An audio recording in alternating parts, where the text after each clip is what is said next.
Halo semua, pada video kali ini kita akan melanjutkan pembahasan soal OSNP bidang kimia tahun 2024. Kali ini kita akan membahas soal nomor 8 tentang kimia organik. Ini ya, ada 4 soal totalnya. Kita akan bahas satu persatu. Mari kita mulai dengan soal nomor 1 dan nomor 2. Berikut merupakan struktur polimer yang dilaporkan pada jurnal ilmiah berjudul Polymer Chromophore Catalyst Assembly for Photocatalytic CO, ini mungkin CO2 maksudnya. CO2 reduction. Ini sumbernya ya. Soal nomor 1, berdasarkan gambar tersebut, basis polimer yang digunakan adalah titik-titik dengan jumlah jenis monomer sebanyak titik-titik. Kalau kita lihat ya, ini polanya, jumlah monomernya dulu deh. Ini maksudnya X ini banyak, satu main X ini juga banyak gitu ya, maksudnya fraksinya, perbandingan fraksi. Jadi kalau X-nya 0,5 ya satu min X-nya ya 1 kurangi 0,5 gitu. Nah, N ini kan banyak nih ya. Nah, kemudian jenis monomernya sudah terlihat jelas kalau dari sini jenis monomernya ada 2 ya. Ini monomer pertama dari sini yang cincin benzen, bukan ya dari sini, cincin benzen terus sampai ke bawah sampai yang warna biru. Itu monomer pertama, kemudian yang ini monomer kedua. Jadi jenis monomernya 2. Kita tulis dulu ya. Terus basis polimernya itu maksudnya apa nih basis polimer? Mungkin dasar polimernya ya, struktur dasarnya kali ya. Ini kan struktur dasarnya kan yang sama ya dari sini ya. Itu kan ini nih. Ya, ini monomer 1, monomer 2 ini yang mirip kan di sini ya. Dan dia membawa, gugus yang beda. Jadi ini bisa jadi basisnya atau dasar pembuatan polimernya ini dikatakan sebagai gini ya, ini kan ada atom C di sini. Jadinya C, terus ini C lagi, terus ini C lagi. Nah, ini ya basisnya seperti ini ya. Ini mungkin ada R1, R2, nanti ke sana lagi R1, R2 dan seterusnya kayak gitu. Yang jelas basisnya nih kesamaannya adalah dia dari monomer. Nah, ini dia monomernya. Ini entah nanti mengikat R-nya apa. Ini kalau di turunan benzen ininya doang ya dari sini ke sini ya. Itu namanya stirena. Nah, kalau untuk polimer ya berarti namanya polistirena.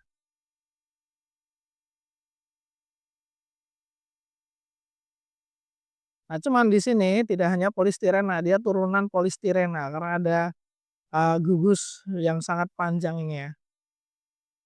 Ada 2 jenis gugusnya. Jadi kalau ditanya basisnya apa, basis polimernya berarti adalah polistirena.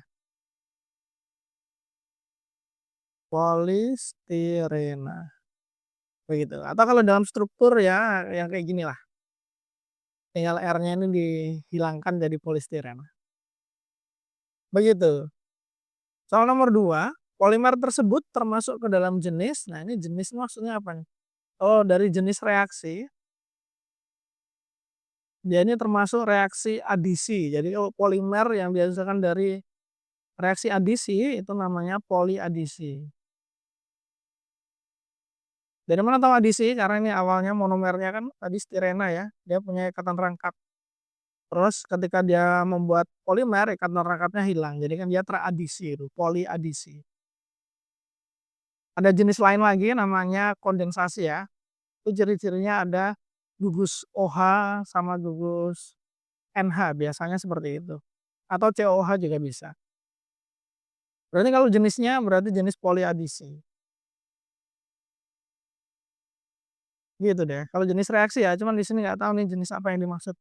Kalau ada juga jenisnya, ketahanan panas ya, jenis polimer ketahanan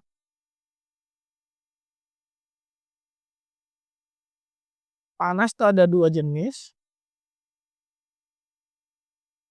termoplastik atau termoplas sama termosetting atau termoset.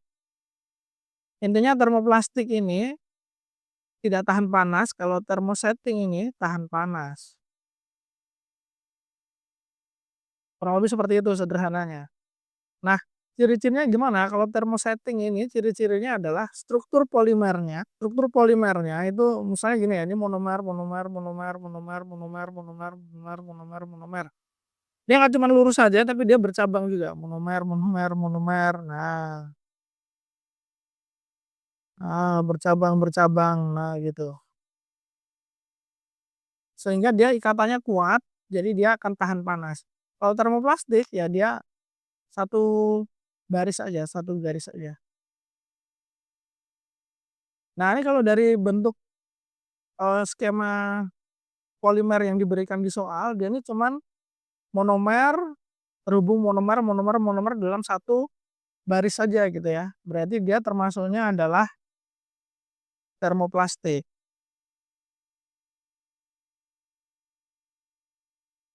begitu. Nah, ada juga jenis polimer, polimer alam atau polimer sintesis begitu. Kalau ini ya jelas polimer sintesis ya, orangnya ada logamnya juga, RUN gitu kan. Jadi ya kita tulis saja.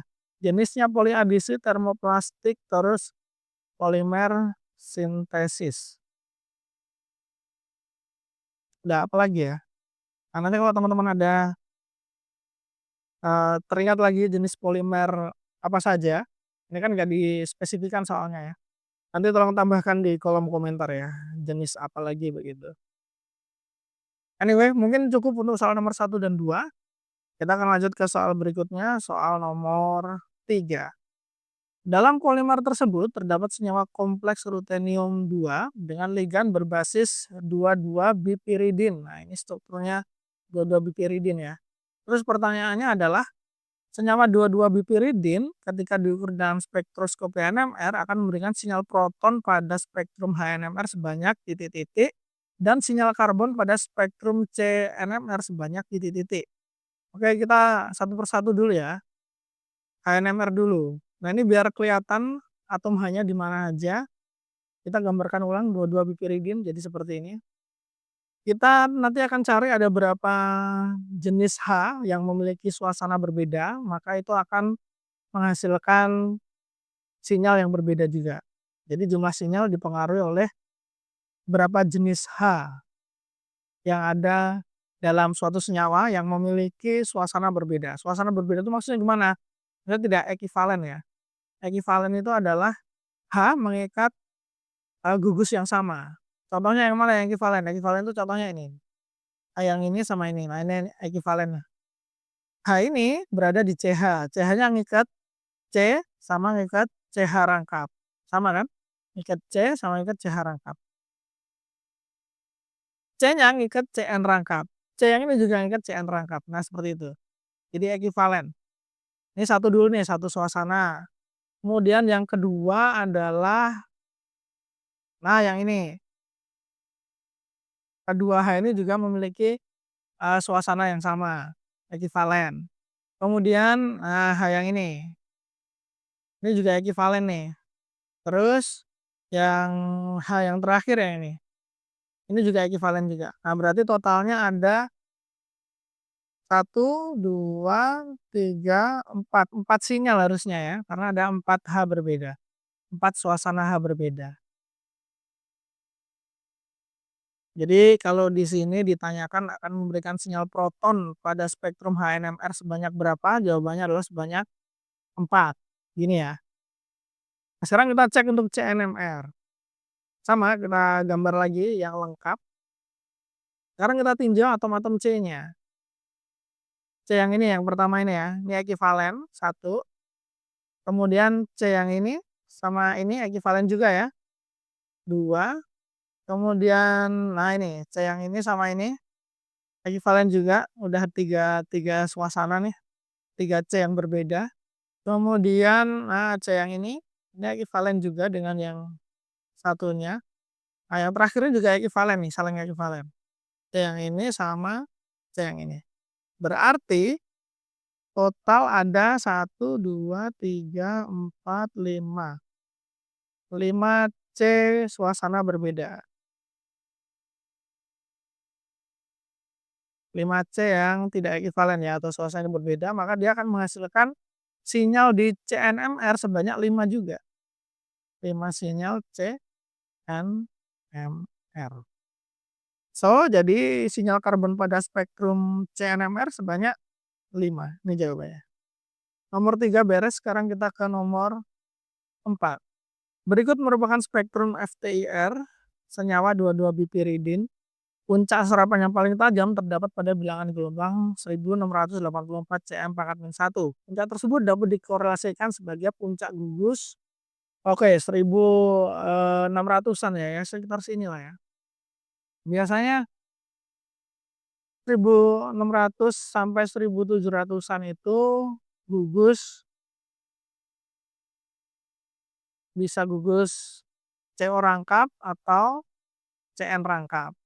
Nah, tapi karena di piperidin ini nggak ada CO, otomatis gugus yang di 1600-an ini tentunya adalah CN yang ini nih, sama yang ini. Nah, CN rangkap.